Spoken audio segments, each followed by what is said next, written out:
They say that life can be confusing. Sometimes things happen that make no sense. An event or situation that leaves you feeling confused can be described as confusing. A confusing situation, a confusing moment. Something that leaves you feeling bewildered is confusing. Quite often this feeling comes from a moment of not understanding what is happening around you. We can describe the moment as a state of confusion. Perhaps you don't understand what a person is trying to explain to you. This is also a moment of confusion. There are many ways of expressing this feeling.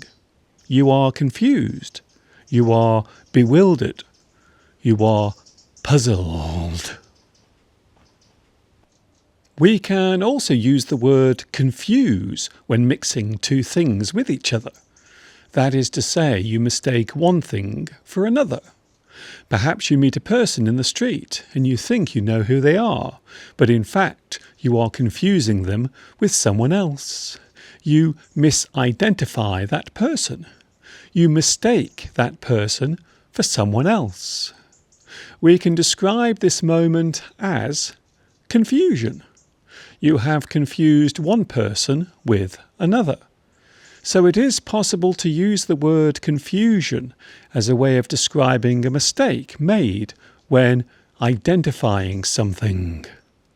A certain piece of information that is given out but is hard to understand might be described as being confusing.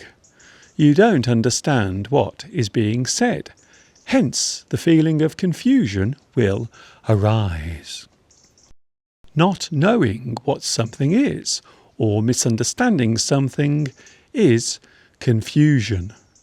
You might wake up in the morning in a confused state because it is taking a long time for you to become alert. The feeling of tiredness can make you drowsy and confused. Another good word we can use is disorientate. If you lose your direction, we can say that you have become confused as to where you are and where you should be going.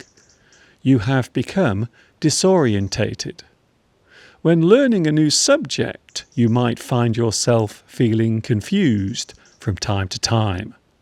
Of course, this is a normal thing to feel.